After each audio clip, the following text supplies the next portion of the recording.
Et là, incompréhension totale. Ils se disent, mais attends, comment ça ils ont pris l'avion et leur fille elle est ici? Leur fille elle est ici, elle est encore bloquée, elle est ici à Kinshasa. Mais vous me dites qu'ils sont partis, ils ont pris l'avion, c'est pas possible.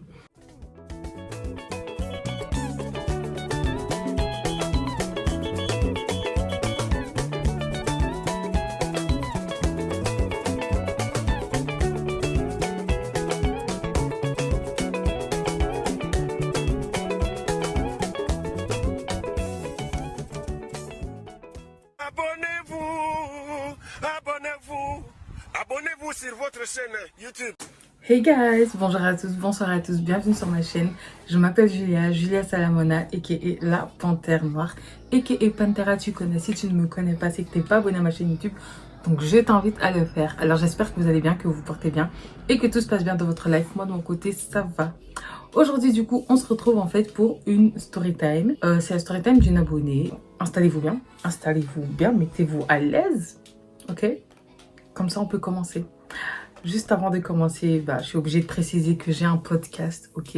Le thé est servi podcast, il est disponible sur Spotify, il est disponible sur Apple Podcast, il est disponible sur Google Podcast et il est même disponible en version vidéo sur YouTube.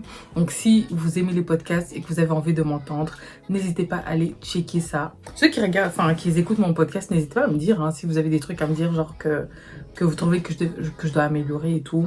Parce que là maintenant j'ai des invités et tout. Depuis le temps, je vous avais dit que je devais avoir des invités, j'ai jamais fait. Maintenant, je l'ai fait. Donc, si vous pouvez me soutenir, ça me ferait vraiment plaisir. Donc, voilà. Ceux qui veulent m'envoyer leur story time, n'hésitez pas à me contacter sur Snapchat. Mon Snapchat, il est là. C'est Julia Salamona. Vous pouvez me contacter également sur mon Instagram. Voilà. Je vous répondrai et tout. Mais par contre, je préfère sincèrement que vous m'envoyez directement votre story time ou que vous me dites de quoi il s'agit. Plutôt que de me poser une question et attendre que je réponde pour que je vous réponde. Et puis, tu vois, c'est trop compliqué, quoi. Donc voilà, maintenant que j'ai dit... Ah non, une dernière chose, je suis obligée de préciser ça à chaque vidéo, s'il vous plaît. Quand vous commentez, commentez dans le respect. S'il vous plaît, commentez dans le respect. Si tu n'es pas d'accord avec une personne, si tu n'es pas d'accord avec un truc, il n'y a pas de souci. On n'est pas tous... Voilà, je peux comprendre. Mais c'est l'histoire de quelqu'un. Les personnes dont on va parler, c'est des personnes auxquelles la personne, elle tient peut-être, ok? Donc... évitez les insultes, évitez de tailler, même si vous n'êtes pas... Hein, doucement. Même moi, je sais que j'abuse des fois, mais j'essaie de me calmer. Donc, vous aussi, calmez-vous, ok? Mais pour le reste, je vous attends dans les commentaires, voilà. Donc, c'est parti, en fait.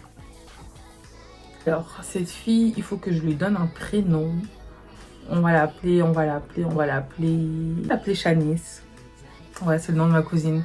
On va l'appeler Shanice. Pour expliquer la vie de Shanice, il faut que j'explique la vie de son père. On va l'appeler Papa Shanice. Donc Papa Shanice, c'est un jeune Congolais qui est là. Il vit au Congo, il vit sa vie, etc. Il a rencontré une femme à qui il a fait un enfant. Cet enfant, on va l'appeler Sarah. Voilà. Donc Papa Shanice, il a un enfant, du coup une fille, Sarah. Et il a du coup sa copine qui n'a pas doté, qui n'a pas marié, rien du tout. Il a juste enceinté, il est quand même resté avec. Suite à certaines choses, Papa Shanice peut venir en Europe. Je ne vais pas préciser le pays, sachez seulement qu'il peut venir en Europe. Donc il vient en Europe et il se met d'accord du coup avec la mère de sa fille, donc la maman de Sarah. On va l'appeler comment? Elle, il faut qu'on lui donne un nom. On va l'appeler Tantine Bibiche. Tantine Bibiche, oui, oui. Donc, Papa Shanice et Tantine Bibiche se mettent d'accord. Il dit, ok, écoute, moi je me mets bien en Europe. Une fois que les choses sont bien préparées, je te fais venir en Europe. Regroupement familial, tu connais, t'inquiète. Je vais faire en sorte que tu puisses venir en Europe. Donc, elle a confiance en Papa Shanice. Elle dit, oui, Papa Kende, Papa, vas-y, va.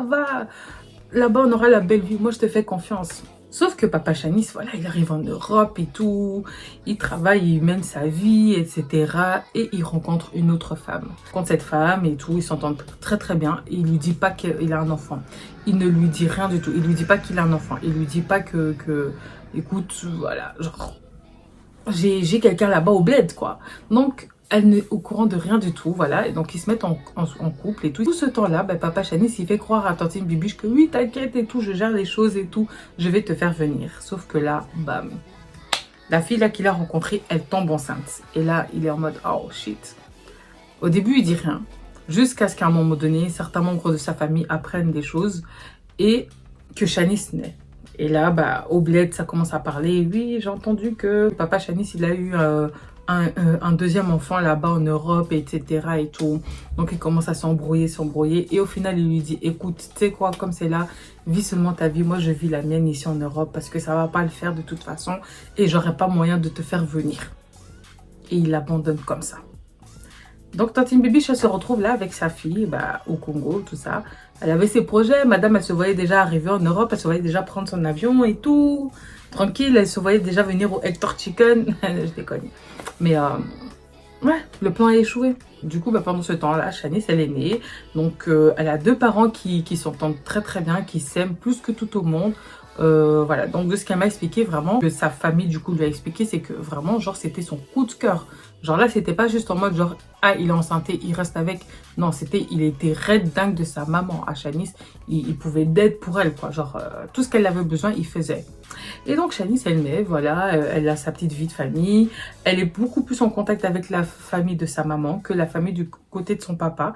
Il y a juste une ou deux tantes, voilà, une sœur ou deux sœurs avec bah, du coup les enfants, donc ses cousins et cousines avec qui enfin elle voit chaque week-end, etc. Mais sinon elle est toujours dans la famille de sa maman, ok. Donc voilà, elle m'explique que bah, sa petite jeunesse, enfin sa petite enfance plutôt se passe très très bien jusqu'à l'âge de genre 7-8 ans. Elle avait genre 7 ans et demi.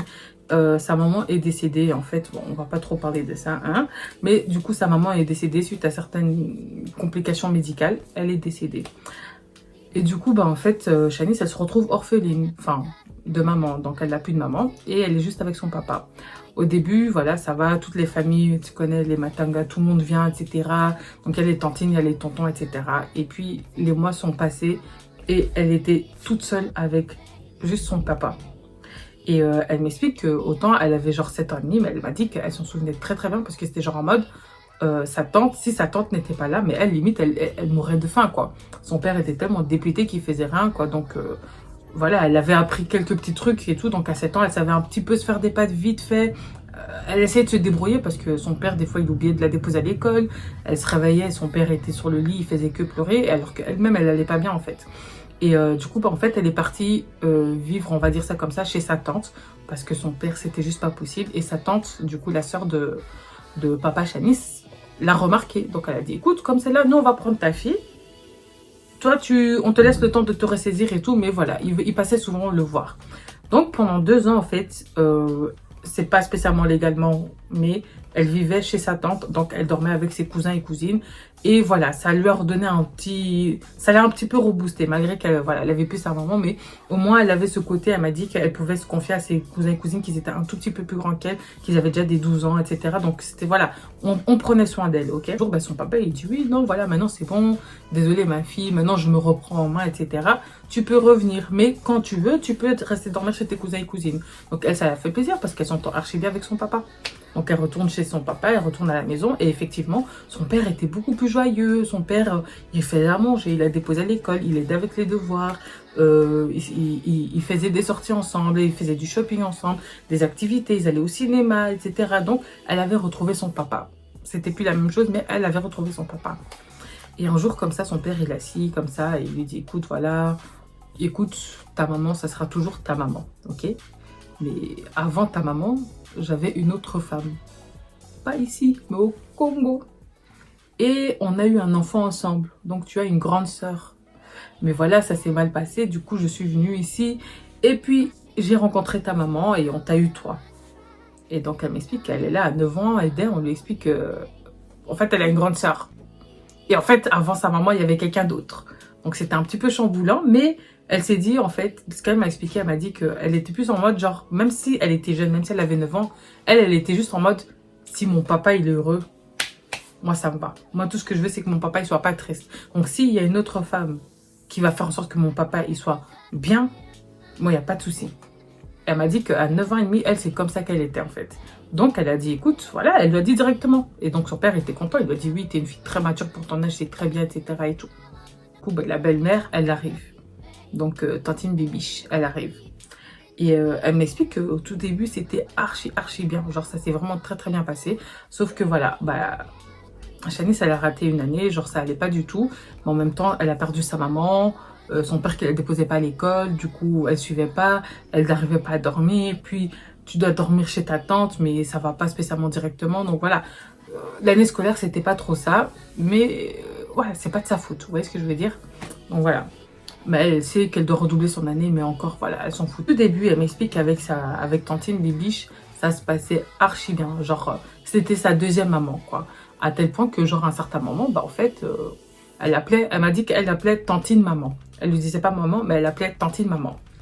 Et elle s'entendait archi bien. Donc, elle avait une figure maternelle, donc ça allait. Et puis petit à petit, en fait, ils l'ont mis un petit peu en contact avec sa grande sœur et tout. Donc elle m'explique qu'ils allaient quand elle allait à la cabine téléphonique et tout pour appeler au bled et tout. Elle m'explique qu'elle était trop contente d'avoir une grande sœur, genre en mode d'avoir quelqu'un d'autre et tout. Et donc ils parlaient et elle s'est rendue compte que en fait sa grande sœur a pas vraiment connu genre son papa, genre parce elle m'a dit, elles ont 2 ans et des de différence. Un truc comme ça, je pense. Donc la petite, elle a jamais vraiment vu son père, à part quand elle était bébé, quand elle était petite. Mais qui se souvient de qui on a vu quand on avait 2 ans, 3 ans? Vous voyez ce que je veux dire? Donc chaud. Mais elles s'entendent archi bien, elles parlent très souvent, dès qu'elles peuvent, elles parlent, etc. et tout. Bref, on va passer. À l'âge de ses 13 ans, son père lui dit, écoute, on va au Congo. On va aller rencontrer ta sœur. Et on va la faire venir. Et elle est toute excitée, elle est en mode « Waouh, je vais enfin voir ma sœur, etc. » et tout. Donc bref, elle est trop contente d'aller au bled et tout. Même si elle parle pas lingala, elle parle rien du tout. Mais elle est juste trop contente juste d'aller dans son pays, de voir sa mamie, de rencontrer d'autres membres de sa famille. Et surtout de voir sa sœur en fait. Et de voir d'où elle vient. Elle m'explique qu'elle était juste trop contente. Elle faisait que parler de ça à l'école en mode « Ouais, cet été, moi je vais au Congo, je vais au Congo, je vais au Congo et tout. » Elle était trop contente. Maintenant, ce qui se passe en fait, c'est quoi? C'est que du coup, concrètement, ils arrivent au Congo et tout. Ils arrivent au bled et tout. Ils arrivent à Kinshasa et tout. Elle me dit c'était trop bien, elle est arrivée bien accueillie par sa famille. Elle a vu sa sœur, elles se sont fait un gros câlin. Elles ont passé tout ce temps à se raconter leur vie, etc. Sa sœur qui disait ouais c'est comment chez vous et tout, nani, nan. Elle était juste trop contente, elle était trop heureuse en fait. Et tout se passait trop bien. Donc bref, elle me dit, genre son séjour, il s'est archi bien passé. Normalement, ils étaient censés faire 2 semaines, mais ils ont prolongé. Et ils sont restés là-bas pendant 1 mois, un truc comme ça. Chanis, on lui a donné une date de départ. C'est-à-dire qu'à Chanis, on lui a dit, on va dire, là je vous donne une date au hasard. On va dire qu'ils ont dit à Chanis, par exemple, oui, on part le 11 août. On retourne en Europe. Donc elle sait que le 11 août, il retourne en Europe, ok? C'est ce que ses parents lui ont dit, ok?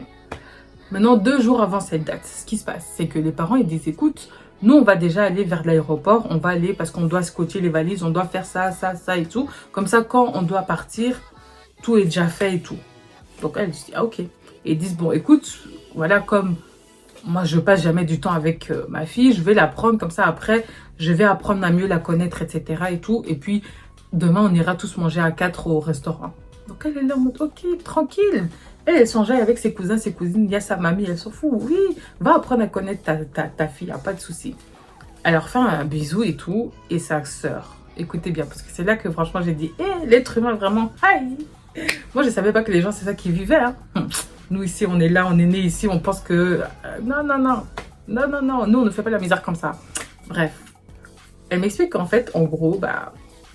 Elle dit au revoir à ses parents, elle dit au revoir à sa sœur, enfin à toutes plutôt. Et sa sœur, elle vient, elle lui fait un super gros câlin. Mais genre un très gros câlin. À tel point qu'elle est en mode genre, wesh, y a quoi? Pourquoi tu me fais un gros câlin comme ça, là, comme si j'allais disparaître, tu vois? Mais la manière dont elle m'a dit ça, elle m'a dit, c'est vraiment elle dans sa tête, elle s'est dit, oh, qu'est-ce qui se passe? Y a quoi? J'ai une maladie ou quoi? Pourquoi? On dirait, genre, comme si elle était triste, en fait. Et elle s'est dit, bon, c'est peut-être l'émotion, genre en mode... voilà quoi. Elle sait qu'elle va revenir, elle va aller en Europe, donc elle est contente et tout quoi, c'est tout. Elle s'est même pas cassé la tête. Maintenant, elle m'explique, elle me dit ouais. Donc elle passe l'après-midi là-bas, elle est avec sa famille, tout se passe bien et tout. Arrivée le soir, elle est là, elle dit oh ils sont toujours pas encore rentrés. On lui dit non, ils sont pas encore là. Elle se casse pas la tête, elle dit ouais peut-être ils sont dans les embouteillages et tout. Maintenant, il fait très tard. Maintenant, même sa tante, elle dit, oh, c'est bizarre. Elle dit, bon, peut-être qu'ils sont partis manger à tel endroit ou je sais pas, tu vois, voilà. Voilà, elle est fatiguée, elle se pose aucune question. Elle se dit, bon, je les verrai demain matin. Elle va dormir. Elle se réveille le matin et tout, elle va prendre son petit-déj et tout. Ils sont installés, ils mangent tous ensemble. Et là, elle dit, mais... Genre, une de ses tantes qui dit, mais attends, mais papa Chanis, il est où là? C'est bizarre, on n'a pas de ses nouvelles. Et là, elle m'explique qu'en fait, dans sa famille... Attention ma lumière, ma commande. Bon, j'en profite du fait qu'on m'a interrompu pour faire ma petite pub. Venez me suivre sur mon Instagram, julia.salamona. À partir du mois de juillet, je vous posterai des jeux concours. Et elle m'explique en fait que genre là, sa famille était inquiète. C'est-à-dire que en fait, ses oncles et ses tantes étaient en mode c'est bizarre qu'ils sont pas là et c'est bizarre qu'on n'a pas de leurs nouvelles en fait. C'est très très bizarre. Genre, qu'est-ce qui se passe? Genre, limite, ils étaient inquiets en mode genre, on espère que tout va bien. Imagine, ils ont eu un accident de voiture. Imagine, on les a rackettés. Imagine, il y a eu je ne sais trop quoi. Donc, on sait jamais en fait. Donc, pendant 2 jours, ils étaient inquiets. Maintenant arrive la date de départ et personne, mais vraiment personne, a de leurs nouvelles. Personne n'est au courant de quoi que ce soit, ni quoi que ce soit en fait. Et donc, il de demander à un des chauffeurs. Le chauffeur dit non, moi je les ai déposés à tel endroit. Et puis ils sont partis avec je ne sais trop quoi, je ne sais pas où ils sont allés. Moi je ne sais pas, ils m'ont demandé de les déposer à tel endroit. Et puis ils m'ont dit qu'ils allaient revenir par eux-mêmes. C'est tout ce que je sais. Jusqu'à ça a commencé à menacer les chauffeurs en mode ouais, dis-nous où exactement, etc. Genre ils étaient tous inquiets. Et puis, maintenant on leur dit oh mais papa Chanis, il a pris l'avion. On l'a vu à l'aéroport et tout, il était avec je sais pas qui, nanani, nanana. Ils ont pris l'avion. Et là, incompréhension totale. Ils se disent mais attends, comment ça ils ont pris l'avion? Leur fille elle est ici. Leur fille elle est ici, elle est encore bloquée. Elle est ici à Kinshasa. Mais vous me dites qu'ils sont partis, ils ont pris l'avion, c'est pas possible. Donc ils essayent de les contacter, etc.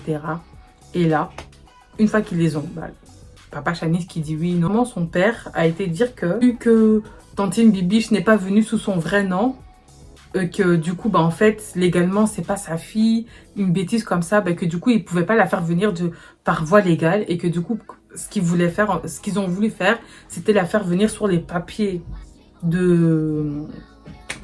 sur les papiers de Chanis. Et une fois arrivée là-bas, la faire rester sous le nom de... Enfin bref, une manigance. En tout cas, la manière dont ils ont expliqué ça, sa famille a dit « Ah, ok, mais il fallait nous prévenir. » Et ils ont dit « Écoute, non, on avait peur que Chanis, en fait, elle veuille pas. Ou qu'elle ait peur, ou qu'elle dise non, non, et que ça gâche le plan. » Le père, il explique ça, il explique la situation à Chanis, il lui fait comprendre qu'écoute, tu vas devoir rester là 1 mois de plus et ensuite on viendra te récupérer. Tu vas voyager avec Tantine, un tel, etc. et tout. Parce que sinon, si on t'avait dit, on avait peur que tu stresses et que tu aies peur et tout, mais t'inquiète et tout. Comme ça, tu peux rester encore 1 mois, tu peux t'enjailler, tu peux t'amuser, etc. et tout. Le temps qu'on fasse les démarches, comme ça, après, toi, tu peux venir sous ton nom à toi, blablabla, blablabla. Ils ont dit ouais qu'ils vont faire genre en mode que quelqu'un a volé ton identité et tout. On va aller à l'ambassade. T'inquiète, on s'en charge, on sait ce qu'on fait et tout. Donc elle se dit bon allez si. Elle m'a expliqué qu'au début en fait elle a stressé, mais après une fois qu'on lui a expliqué la situation, elle s'est dit ah ok, je dois juste rester ici 1 mois de plus. Comme ça eux ils peuvent faire en sorte que ma soeur elle puisse rester là-bas sur le territoire. Mais elle était contente. Elle m'a dit, mais à aucun moment, elle s'est dit, genre, elle disait, ah, ok, ça va, t'inquiète pas, papa, je vais être sage, vous inquiétez pas, j'aide mamie, ça va, et voilà. Sauf que les 1 mois est passé. Ils ne viennent pas chercher leur fille, ils ne donnent pas signe de vie. Sa tante, du coup, sa sœur, quand elle est partie là-bas, ils ont déménagé. Du coup, ils avaient déménagé, ils ont demandé au propriétaire, ouais, mais vous savez pas où ils sont. Rien du tout, personne qui sait où ils sont partis. En fait, ils donnaient plus signe de vie. Genre, une fois de temps en temps, ils disaient oui, on a quelques complications, mais vous inquiétez pas, ça va le faire et tout. Et du coup, sa mamie était en mode, ok, oui, mais Chanis, là, l'école va recommencer. Là, vous pouvez pas juste la laisser là comme ça. Elle parle même pas lingala, elle parle même pas ceci, elle fait même pas ça. Elle comprend à peine. Enfin, genre, c'est pas comme ça en fait. Tu peux pas juste laisser ta fille là comme ça en fait. Du coup, ils disaient non, mais en fait, le truc, c'est qu'on peut que venir à partir de l'année prochaine, nanani, nanana. Et du coup, en fait, sa mamie, elle dit, bon, écoute, comme c'est là, tu vas aller à l'école ici au Congo. Et là, elle m'explique, elle m'a dit, mais total, mais c'était... En fait, ça l'a dépaysée, en fait. Ça se dit dépaysée. Genre, elle était dépaysagée. Français, là, c'est pas pour tout le monde. Mijn excuses, ik ben niet Franstalig. Excusez-moi. Mais en gros, franchement, cette partie-là, je vais sauter même. En gros, elle m'a expliqué que elle a dû aller à l'école au Congo pendant 5 ans, les gars. Vous avez bien entendu, 5 ans. Pendant 5 ans, il ne lui donnait pas signe de vie. C'est-à-dire qu'il ne la contactait pas, ni quoi que ce soit. Non, non, non. J'ai dit 5 ans. 3 ans. 3 ans. Donc, de ses 13 à ses 16 ans. Elle était juste là comme ça, en mode... bon, bah, ok, maintenant je vis ici, en fait. Mes parents, ils veulent plus de moi, en fait. Je comprends pas ce qui se passe. Maintenant, je dois vivre avec mamie au Congo. Elle m'explique qu'en fait, si on lui avait dit, écoute, il faut que tu ailles vivre au Congo, elle s'y serait fait. On leur a dit, ok. Mais la manière dont ils l'ont fait, elle s'est sentie trahie, ça l'a fait mal, elle ne comprenait pas. Elle s'est dit, mais en fait, pourquoi est-ce qu'ils viennent pas me chercher? Est-ce qu'ils veulent plus de moi? Est-ce qu'ils m'aiment pas? Et du coup, bah, en fait, voilà, t'es là, t'avais ta maman qui t'aimait plus que tout au monde. Elle est plus là. Ton papa, tu sais pas qu'est-ce qui se passe, il te parle à peine. C'est devenu bizarre. Et le pire, c'est que sa belle-mère, elle m'expliquait sa tantine Bibiche là, sa belle-maman. Au tout début, c'était sa fille. Oh, ma chérie, ma fille chérie, etc. Elle lui offrait tout ce qu'elle voulait. Une fois qu'ils l'ont laissée au bled, quand elle disait, oui, je peux parler à tantine maman et tout, je peux parler à maman. Elle disait, ah, je suis occupée et tout, qu'est-ce qu'il y a, qu'est-ce que tu veux? Elle lui parlait comme ça. Elle était en mode, oui, mais pourquoi est-ce que vous me laissez ici? Elle disait, ah, quoi, t'aimes pas? Non, mais moi, je veux revenir et tout. Elle dit, non, tu peux pas, reste là-bas. Car elle raccrochait des trucs comme ça, tu vois, genre, elle était archi sec et tout. Sa grande sœur avec qui elle s'entendait archi bien. Genre, sa grande sœur, genre, c'était ça, qu'elle voyait en mode, waouh, j'ai enfin une grande sœur. Sa grande sœur qu'elle voyait en mode, genre, j'ai enfin une grande sœur. Au téléphone, elle aussi, elle la prenait de haut. Jusqu'à... ça m'a tué. Pardon, ça m'a tué par contre. Elle m'explique, elle me fait, oui... Un jour comme ça, elle dit à sa soeur, oui, parle à papa, dis-lui que ça se fait pas, dis-lui de venir me prendre et tout. Moi, je comprends pas, j'ai plus envie de rester ici. Dis à papa que je veux revenir et tout. Dis à papa et tout, nanana. Tu peux pas rester comme ça là-bas sous mon identité et tout, ça se fait pas et tout. C'est pas, je pense pas que tu as le droit de faire ça, etc. Et puis sa soeur, elle lui a dit, écoute, laisse-moi tranquille, petite blédarde. Elle m'a dit, c'est la dernière conversation qu'elle a eue avec sa soeur. Sa soeur lui a dit, laisse-moi tranquille, petite blédarde. Mais vous savez comment ça me tue? Comment te tue? Je vais même pas parler. Bref, par la suite, en fait, elle m'explique que du coup, bah, en fait, elle est restée là-bas. Sa tante, du coup, chez qui elle avait dormi plus jeune, enfin, quand elle était plus jeune, quand sa maman était décédée, du coup, la soeur de son papa, elle est venue au bled avec 2 de ses enfants. Et là, sa tante est venue, elle lui a dit, écoute ma chérie, moi je vais te refaire revenir en Europe, mais il va falloir que tu sois patiente. Il va falloir que tu sois très patiente, parce que comme c'est là, ton père, là, il se fout de la gueule de tout le monde. Ton père, c'est devenu un sorcier. Depuis qu'il est retourné avec son ex-copine, là, avec ta belle-mère, là, hein, c'est devenu un sorcier. Apparemment, bon, on va pas détailler les trucs des familles et tout, mais genre, par exemple, genre, un membre de leur famille, un de leurs frères et sœurs, un de leurs frères était décédé. Et, bah, tu connais, on cotise. Et ben genre apparemment le père de Shanice il était en mode genre écoute frère, il a pas voulu prendre une assurance décès. Moi j'ai des trucs à payer, j'ai pas que ça à faire en fait à commencer à mettre des 100 € par-ci, nanani, nanana. Voilà, on n'est même pas obligé de le mettre dans un cercueil, on peut juste le mettre en cendre dans une petite boîte et celui qui veut garder n'a qu'à garder parce que les frais là qu'ils augmentent, hein. Et il a dit ça comme ça devant tout le monde, mais d'une manière très insolente. Je comprends le truc de... Même moi, je me plains des fois. Genre, je me dis, les gars, s'il vous plaît, chaque année, on investit dans des cagnottes parce que des gens décèdent et tout. Non, non, non. Il faut qu'on s'assoie tous ensemble et qu'on se dise les choses. Il faut que dans la communauté africaine, on pense un peu plus à faire des assurances décès. Je vois des tontons, des tantines, ils sont là, ils savent qu'ils ont le cancer, mais aucune assurance. Et puis, tu es là, tu laisses tes enfants orphelins. Et en plus de ça, ils doivent commencer à payer. Non, c'est chaud. Tu es là, tu achètes une maison. Tu sais que hein, tu peux partir à tout moment. Au lieu de prendre même une assurance, je sais pas moi, comme ça au cas où tu décèdes, tes enfants, ils n'ont pas à continuer à payer ton prêt. Non, toi tu laisses ça encore sur tes enfants. Donc je comprends, mais il y a des manières de le dire. Et apparemment il a dit d'une manière très insolente, ce qui est mal passé. Et enfin bref, il y a eu pas mal de petites histoires dans leur famille où ils étaient tous en train de dire que, mais en fait, papa Shanice est devenu un sorcier. On peut pas compter sur lui. Il fait tout ce que sa femme elle dit, c'est devenu un pigeon, il nous parle mal. La famille n'était pas contente. Et là sa tante elle a dit mais attends mais en fait La petite, depuis, elle est au bled. Là, il n'y a personne qui va la récupérer et tout. Moi, je vais aller m'en occuper parce que là, c'est n'importe quoi. Continuez, vous, à vous disputer entre adultes. Mais moi, en attendant, je vais aller récupérer la petite. Je le fais vite fait en voix off, les gars, parce que je me suis rendu compte que j'ai oublié de vous donner certaines informations. Mais en fait, en gros, concrètement, ils ont échangé les identités entre les filles. Donc, c'est-à-dire que Shanice, qui est née en Europe, ils l'ont laissée au bled avec les papiers de Sarah. Et Sarah, qui est née au bled, ils l'ont fait ils l'ont fait venir en Europe, du coup, sous le nom de Shanice, sous le nom de sa petite sœur, du coup, ok? Donc, maintenant, ce que la tante, elle a appris au bout de 3 ans et des, c'est qu'en fait, ils ont lancé aucune procédure, en fait, pour faire venir Shanice. Tout ce qu'ils racontaient, c'était des sottises, des bêtises, etc. Et ils ont délibérément choisi de la laisser en Afrique, en fait. Et donc, une fois que la tante, elle a su ça, elle s'est dit, OK, tu sais quoi, moi, je vais aller récupérer ma nièce.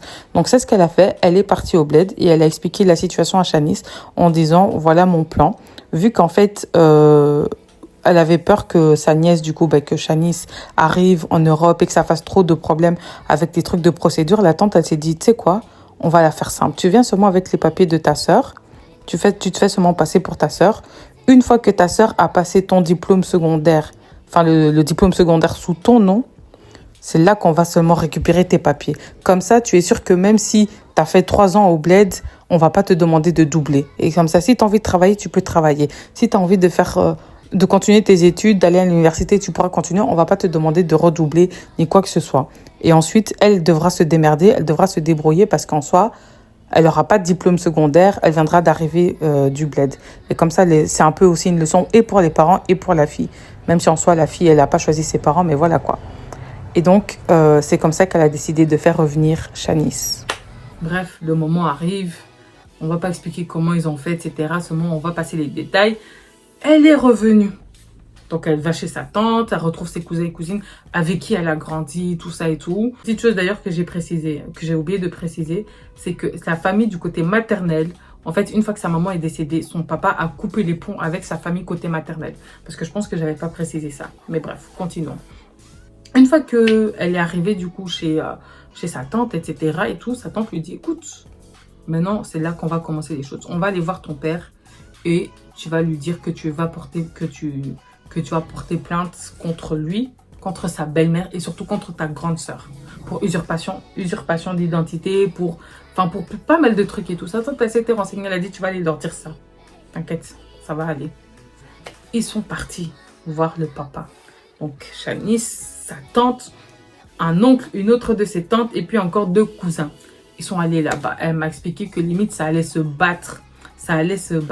Elle m'a dit sa grande sœur qu'elle voyait en mode genre, oh j'ai une grande sœur. Sa grande sœur la prenait de haut et était en mode genre, ouais écoute de toute façon et tout, t'es venu sur l'identité de quelqu'un d'autre et tout, donc tu vas pas pouvoir retrouver ta carte d'identité ni tes trucs et tout parce que c'est moi qui suis partie à la commune, c'est ma tête, nanani, nanana, maintenant on se ressemble même plus comme avant et puis les choses ont changé, il y a des nouvelles relations, bla bla bla bla. Elle a sorti plein de trucs et tout.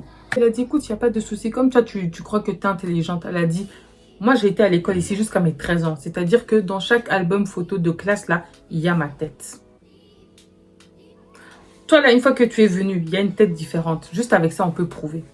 Mais comme toi, tu crois qu'il était intelligent, il n'y a pas de souci. Bref, elle m'explique qu'en fait, c'est parti en cacahuète. Genre, ils se sont tous embrouillés, etc. et tout. Et son père a dit que non. Moi, je voulais venir te prendre et tout. Mais on m'a compliqué la tâche et tout. Comme tu m'as dit que tu aimais bien le Congo, je me suis dit que ça te ferait du bien. Vu que tu as plus de maman, etc. Ça va te faire du bien d'être entouré de ta famille. Du coup, sa tante, elle l'a pété un peu avec ta mode. Mais et genre, toi, t'es pas sa famille, peut-être. Genre, toi, t'es pas sa famille. Sa soeur, là, c'est pas sa famille non plus. Arrête un peu tes bêtises, tu vois. Faut pas déconner comme ça avec les gens. Donc, bref, c'est parti à base d'embrouille. Ça s'est embrouillé. Les frères, là, ils étaient en mode genre, toi, tu blagues avec moi. Genre, en mode, ils veulent se frapper et tout. Sa tante, elle a dit seulement, écoute, comme c'est là, vous allez tout donner. Acte de naissance, carte d'identité, passeport, tout. Truc d'école, diplôme, tout. Tu lui restitues ça. Parce que si ce n'est pas le cas, on va tout seulement aller à la police, au commissariat de police. Et on va voir qui est qui. Du coup, en fait, elle m'explique que pendant plusieurs jours, elle a stressé parce qu'elle s'est dit merde, en fait, genre, est-ce que moi aussi je peux avoir des problèmes et tout. Et finalement, en fait, elle m'explique que non. En gros, en fait, elle discutait avec sa tante et selon son oncle et sa tante. Donc, c'est pas quelque chose qui est prouvé, ok? Et là, c'est seulement ce que ses oncles et ses tantes lui ont dit.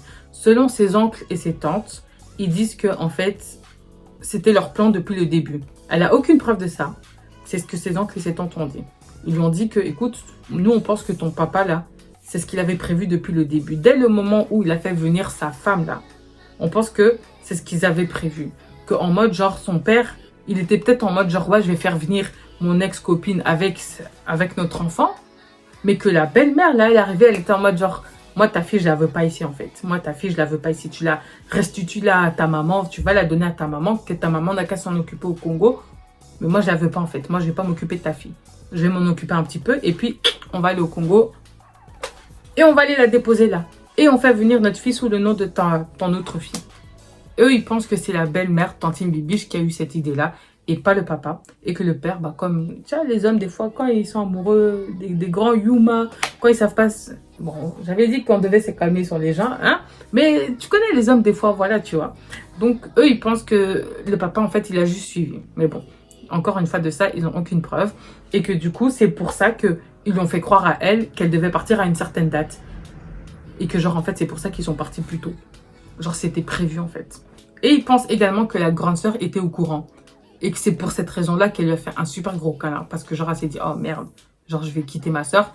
Et elle lui a fait un super gros câlin. Et il pense que bah, la grande sœur s'est fait un petit peu manipuler par la maman. Genre, par Tantine Bibiche en mode genre, ouais, faut que tu arrêtes de parler avec ta sœur. Faut que tu sois méchante avec elle maintenant, etc. Parce que sinon, elle va revenir ici et c'est toi qui vas devoir retourner, en fait. Parce que, enfin bref, il y a pas mal de choses et tout qui sont passées. Et du coup, sa famille, eux, c'est ça qu'ils pensent qui s'est passé. En fait, elle a pu récupérer son identité sans forcément porter plainte. Donc, elle n'a pas eu à porter plainte. Elle a récupéré ses trucs. Et sous les conseils de sa famille, du coup, ce qu'ils ont fait, c'est... Et ensuite, aller au commissariat et dire, on m'a tout volé. Passeport, identité, tout. Et donc, c'est ce qu'elle a fait. Donc, elle est partie. Et elle a dit, elle a porté plainte pour vol, etc. Genre, elle a dit qu'on lui avait volé son passeport, sa carte de banque, ça, etc. et tout.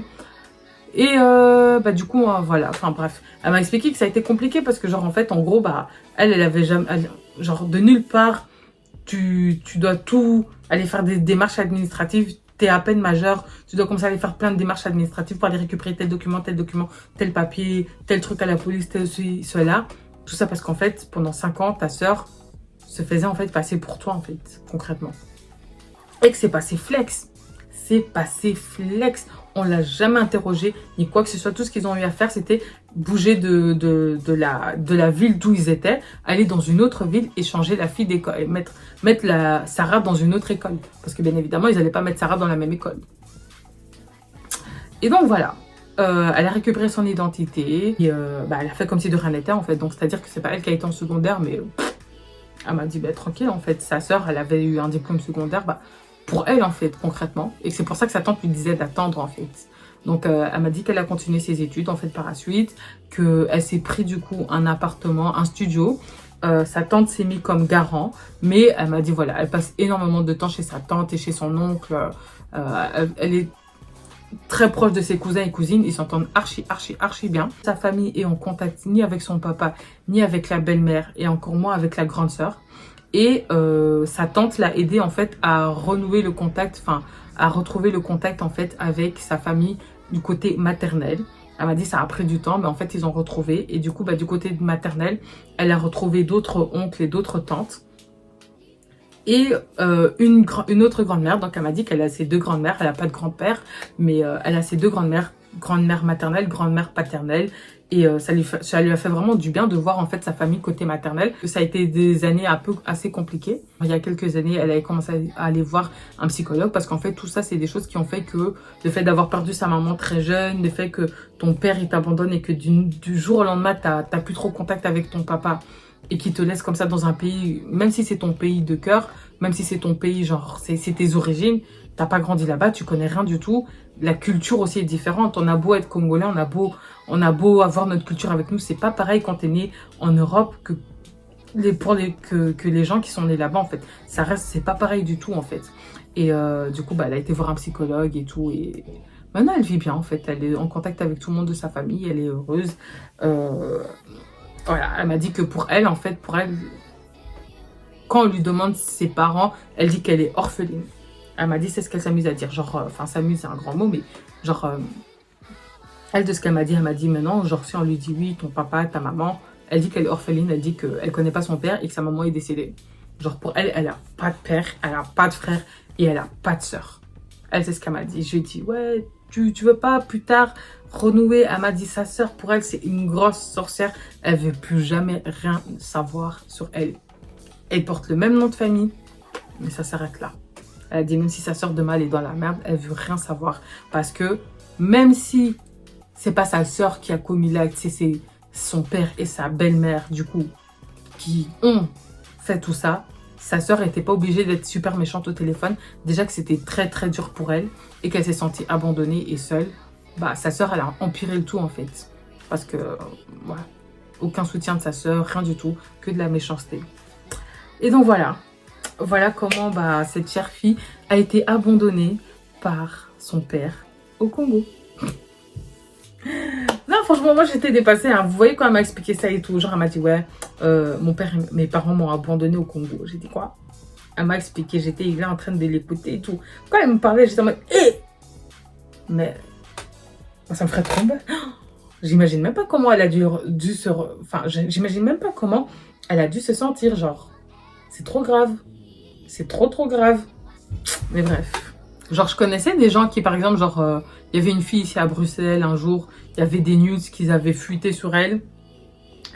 Sa mère l'a envoyée au bled, genre, elle est partie vivre avec sa grand-mère. Encore punition, tu vois, genre, des trucs comme ça et tout. Genre, je connaissais, mais genre, en mode que ton père, il te laisse là-bas et on prend ta soeur à la. En tout cas. En tout cas, c'est la fin de la story time. Si vous avez des story time à m'envoyer, si vous avez des histoires que vous avez envie de partager, si vous voulez qu'on en discute ou que j'explique ça, bah, il n'y a pas de souci. Hein. N'hésitez pas, vous pouvez me les envoyer et j'expliquerai du mieux que je peux. Voilà. Donc, moi, je vous attends dans les commentaires. Dites-moi ce que vous pensez de cette histoire-là. Est-ce que vous connaissez quelqu'un à qui c'est arrivé? Est-ce que vous connaissez quelqu'un à qui c'est arrivé ou pas du tout? Donc, voilà. Merci d'avoir regardé. Je vous fais des super gros bisous. Rendez-vous dimanche et rendez-vous samedi pour un épisode de mon podcast, le Thé est servi podcast sur ma chaîne, le Thé est servi podcast. Gros bisous.